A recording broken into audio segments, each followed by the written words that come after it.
It is now my great pleasure to welcome Matthew Ray, who comes to us from Eastminster Presbyterian.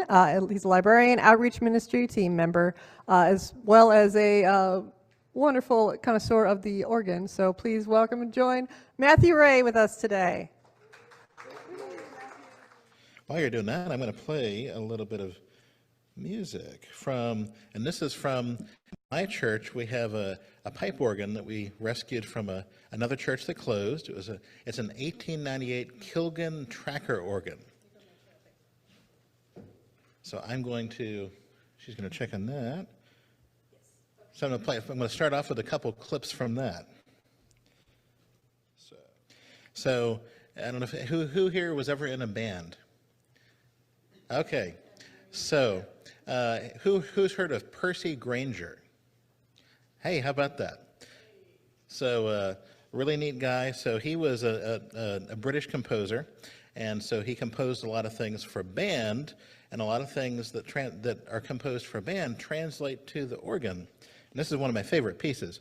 So we had a children's activity at the church, and I was thinking to myself, while they're coming in, why don't I play a song by Percy Grainger that's called the Children's March, and we have children today, which is even better. So here's a little clip of me on the Kilgan tracker organ.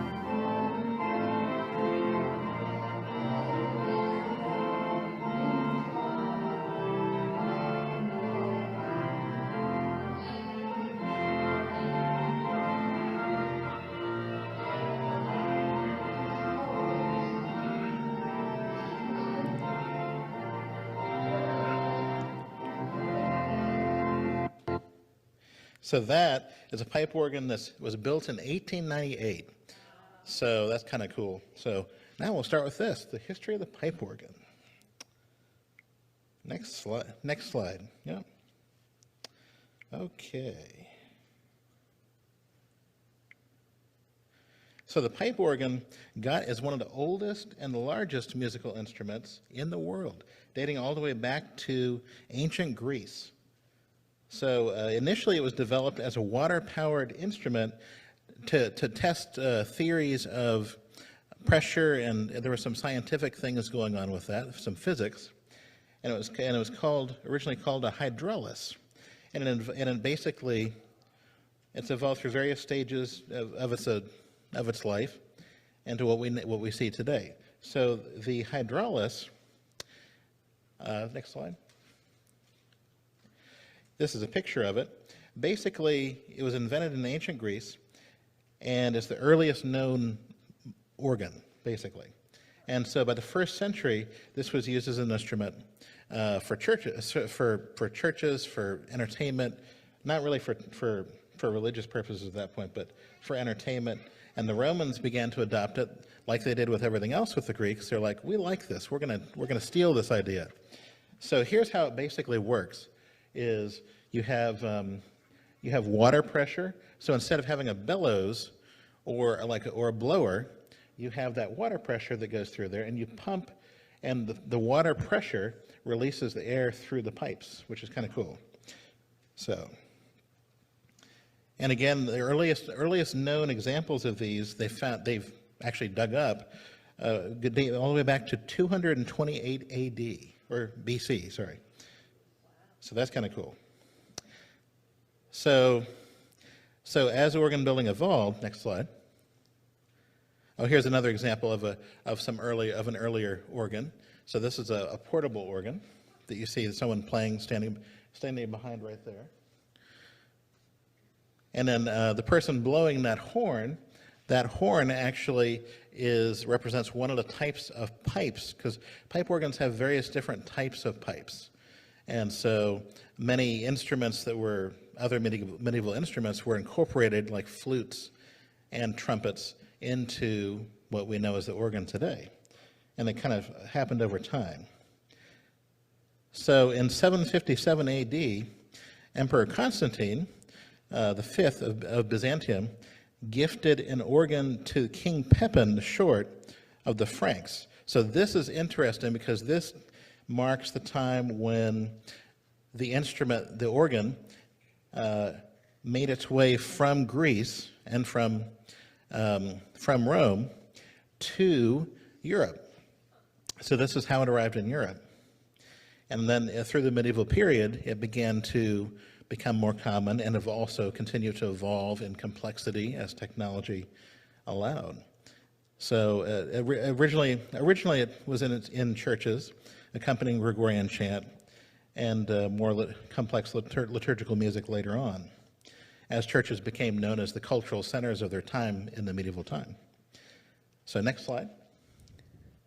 Next slide.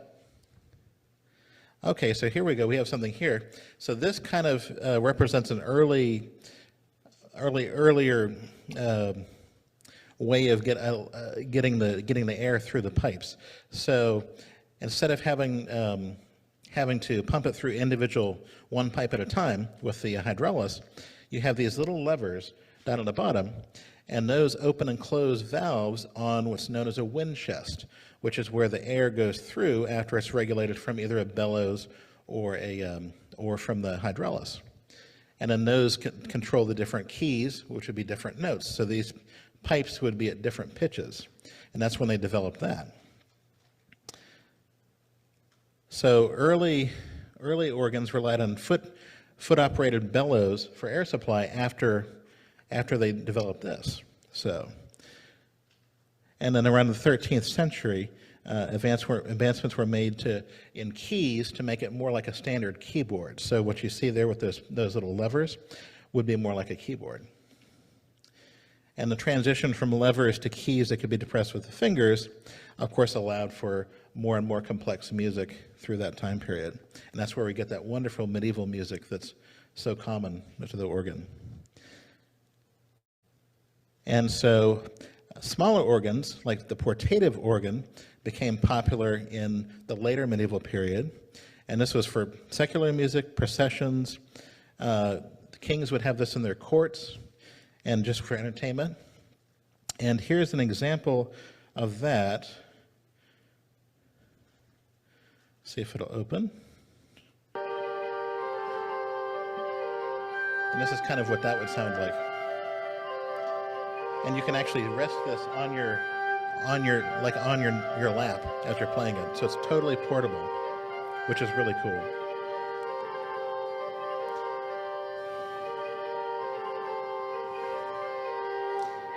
And you can see she's depressing a bellows, which gets the air in there at a regular pressure.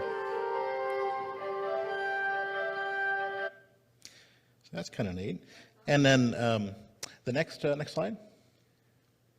Oh, here we go.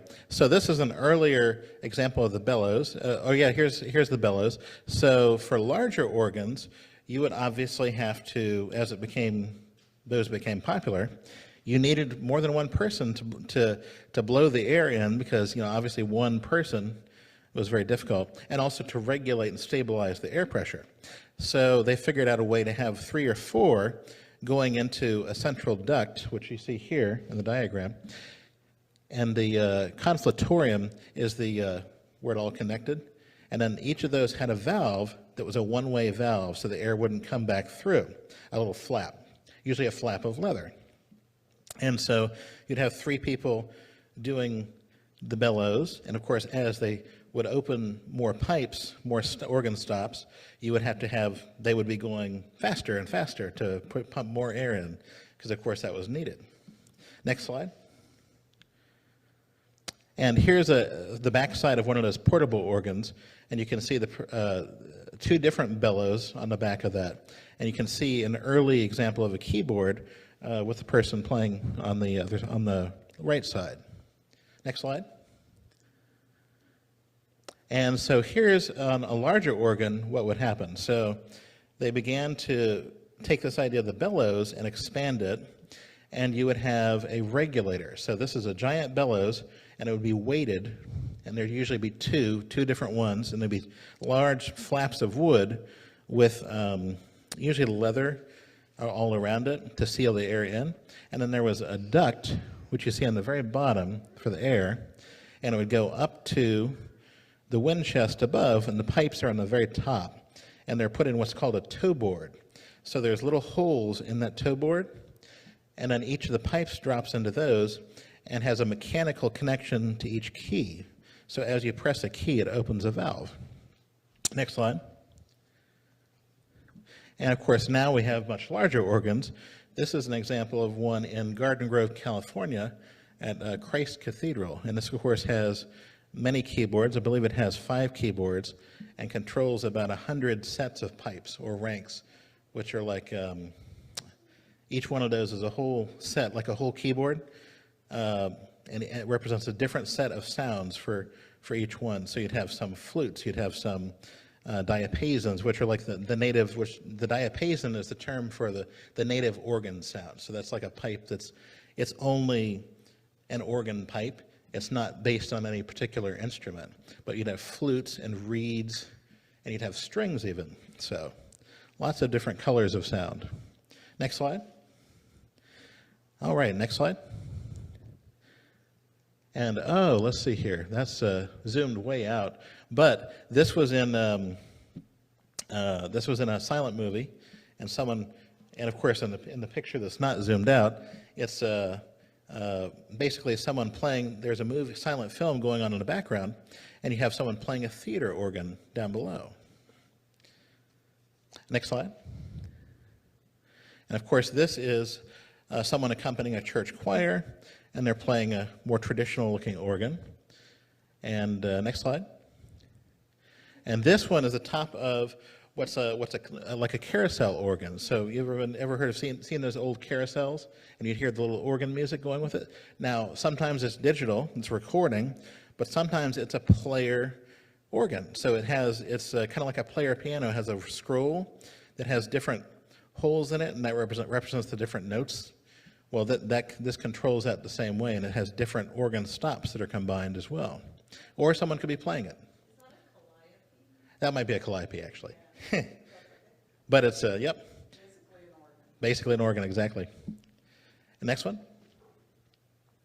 And then here, oftentimes you have organs, pipe organs, that are used with other instruments. So just like other instruments were the basis of many of the different types of organ pipes and organ sounds, you have here a symphony orchestra, where the orchestra is below, and then you have the organ playing on top. And next slide.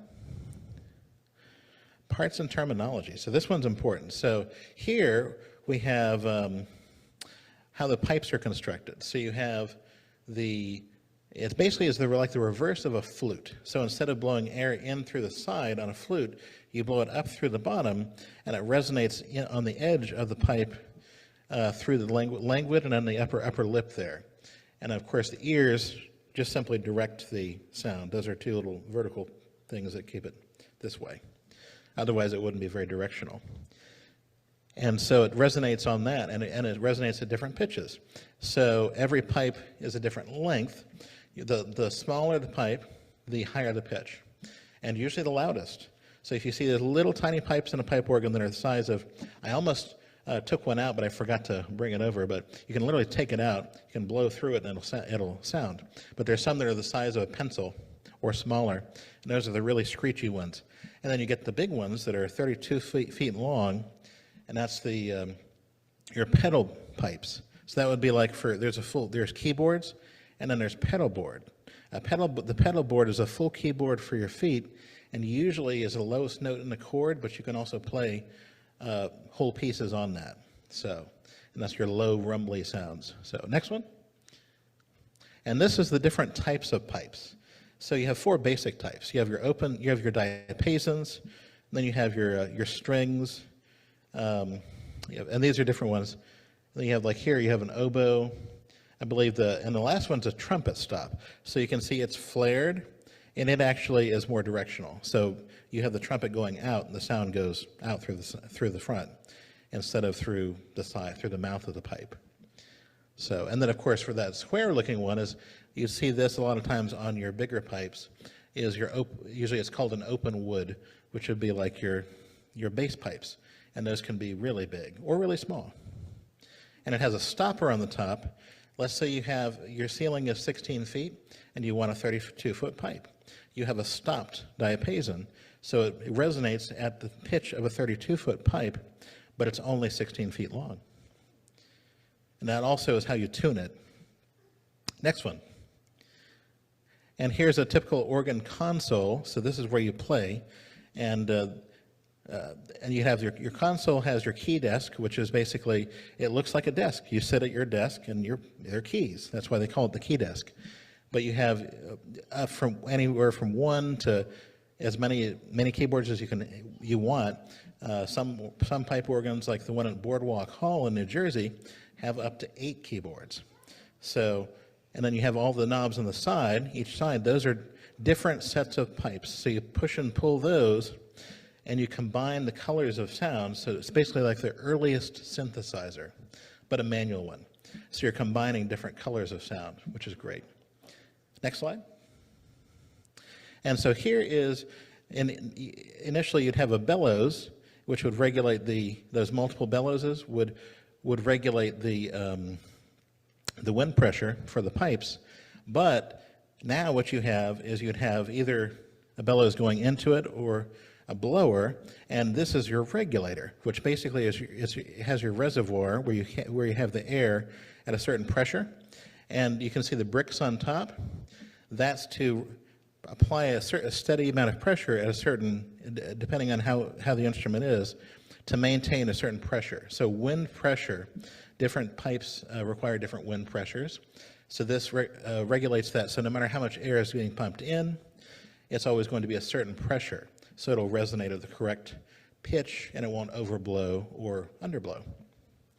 Next slide. And here's your pedal board. So this is basically a keyboard for your feet. So this is where those nice lower notes come from, and you can do solos on those. A lot of Bach pieces will have some fancy footwork on that. So, and then of course it's set up just like a keyboard. Your black pedals are your black keys. Of course, the wood or the white pedals are like your white keys. So sharps and flats. Next slide. And here is a blower. So this would literally be hooked up to a pipe or a hose, and would go into that reservoir, and it would regulate the pressure.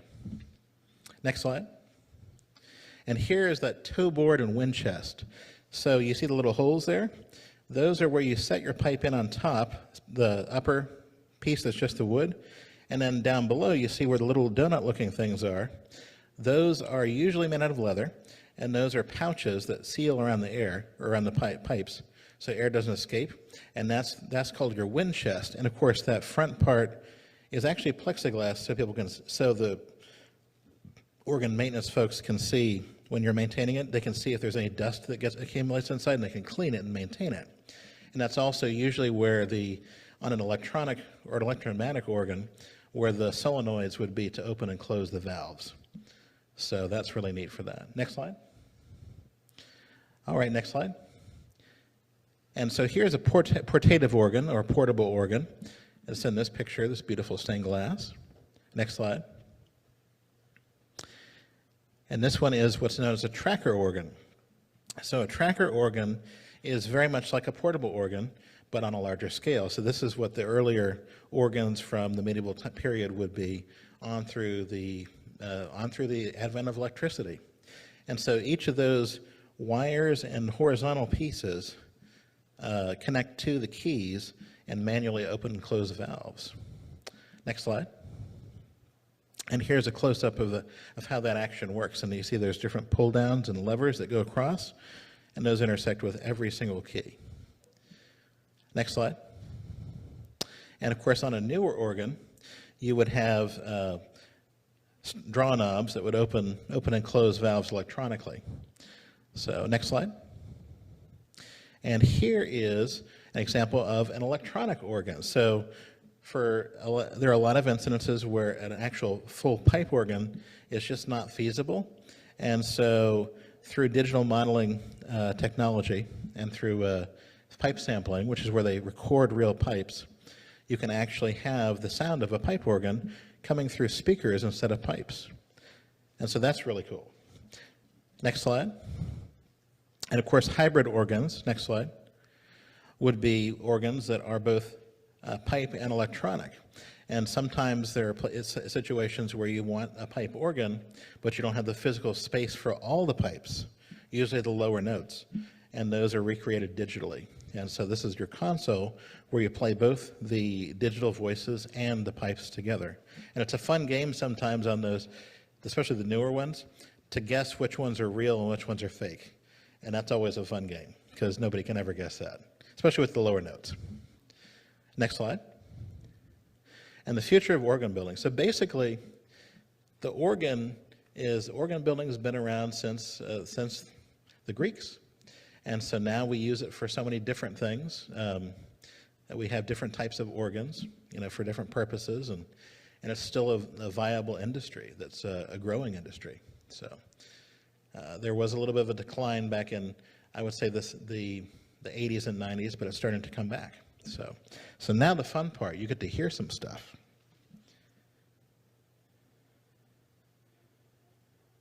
So here is an example of a tracker organ from Germany.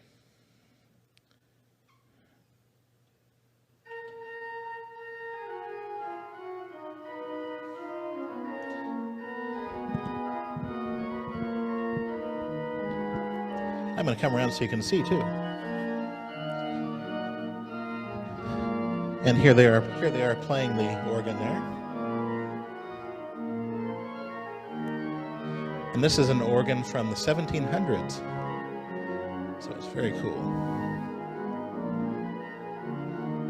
There you go. And this is a really neat piece. And this also, I also forgot to mention that different time periods of organ building. So around after the medieval time period in Germany and then in France, there was a development of the organ pipe sound, refinement. So organs from this period had a very crisp sound.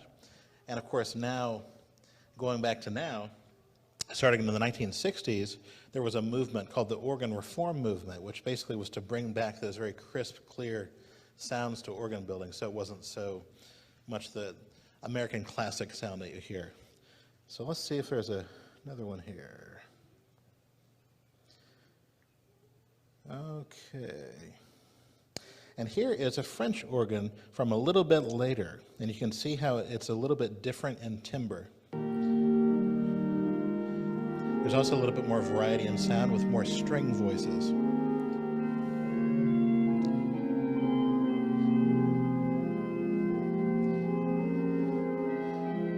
And you can kind of see them playing it.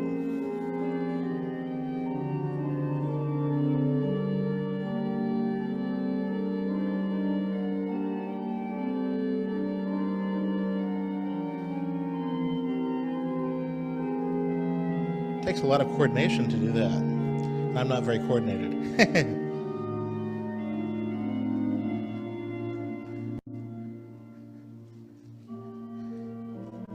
And that represents a change that you just heard there to a different stop. So it's a different pipe sound than the combination that was done previously.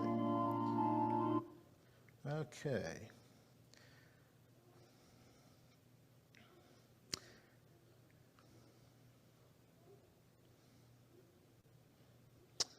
And we have here, talking about the symphony. So this is one of my favorite pieces. It's Saint-Saëns organ symphony. And this is a loud one.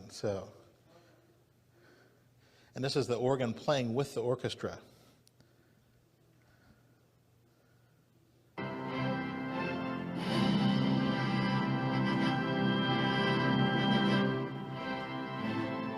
And that's Anna Lapwood, who's a very famous organist today.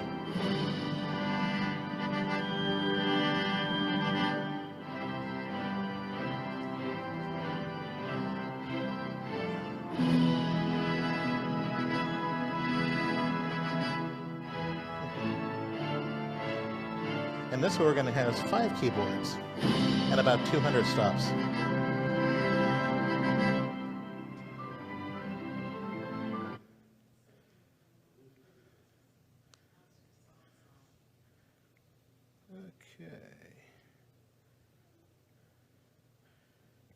And let's see here. And here's one of my favorite pieces. So this one is in the UU hymnal. This is called The Lone Wild Bird.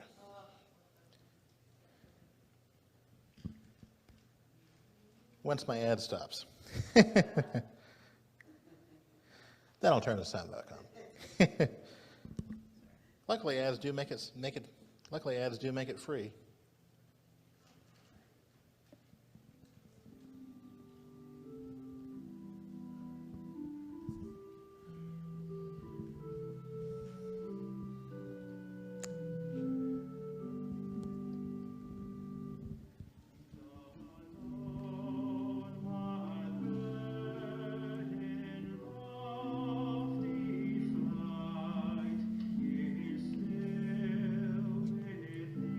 This is someone playing the organ, just some soft flute stops.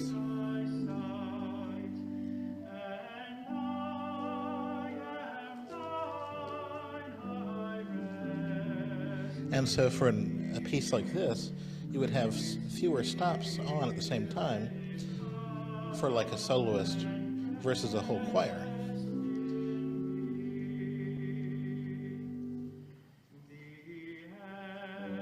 I'm just going to play the whole thing.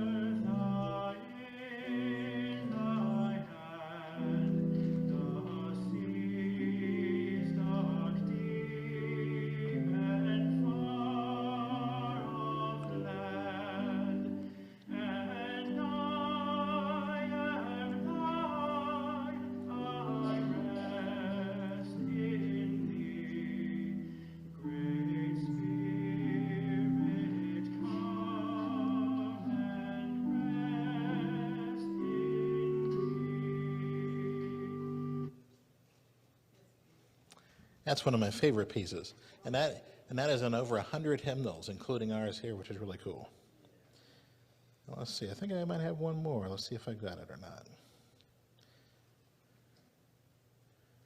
Oh, and here we go.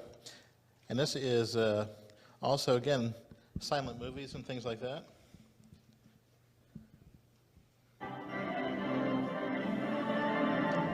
This is the Phantom of the Opera. And this is at Suntree United Methodist Church, which is local, and they do a Halloween thing every year. They do an organ concert, and of course they do the masquerade stuff, so they do the costume as well. So that's kind of neat. All right,